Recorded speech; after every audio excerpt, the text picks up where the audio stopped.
In 1983, Dad was approached by the American Legion Post 2 out of Fargo here, and they had come up with the idea of having a Roger Maris Museum here in Fargo.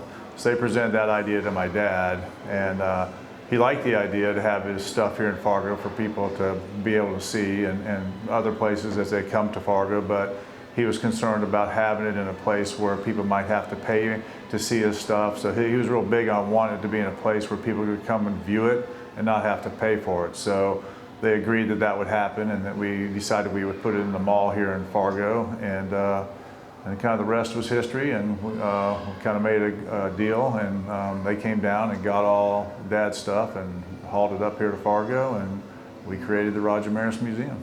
All right, so Dad's Hickok belt here, which was stolen back in, I think it was 2016, that was really the one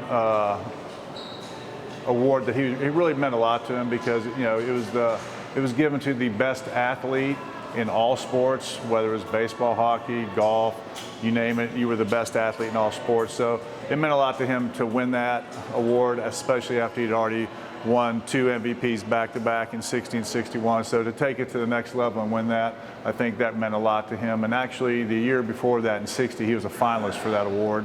And then I think Arnold Palmer won it, but for him, yeah, that award meant a lot. It meant, like, I think you were at the top of the mountain, and you couldn't go any higher.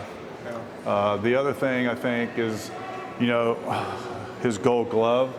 That signified that he was the best right fielder in baseball at that time, and he always just felt like people wanted to talk about his 61 and his home runs and all that kind of stuff, and he took a lot of pride in being a defensive player and playing the game the right way, and being able to do it from not just the offensive side, from the defensive side. So I think that was a big thing for him also. And then when you get to the Sultan of SWAT crowns, those were not just cool for Dad, but for us as kids, because we could put them on our head and and do different things with them. So we kind of like those too. And even the Hickok belt as kids, we could put that around our waist and walk around like we're the WWE champs and stuff. So I think those had special meaning too. But yeah, I think I would say he loved the crowns, he loved the MVP awards, but the Hickok belt, I think, was the crowning achievement that he really, really cherished. So the picture here with Dad and the kids, that was a special time for us. That was his last year playing ball, and Cardinals used to have a father-son game.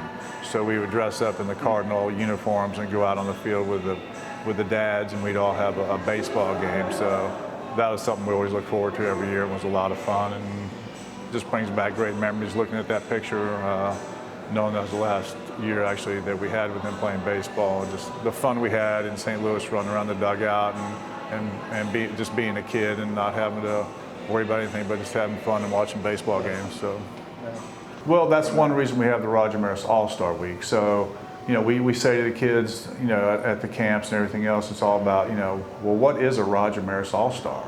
Because we're trying to teach these kids not just the clinics, we're trying to have a message, so when these kids are out there, what is the message? And the message is a Roger Maris All-Star is somebody who works hard, somebody who competes, and somebody who's a great teammate. And those are the 3 things that my dad really talked about all the time, that not just in sports, but in business and life in general, whatever you do at home, if you do those 3 things and you put your mindset to do that every day when you wake up, you'll be successful. So hopefully that message will be resonating with the kids, and hopefully that's something that Dad's legacy will leave with people.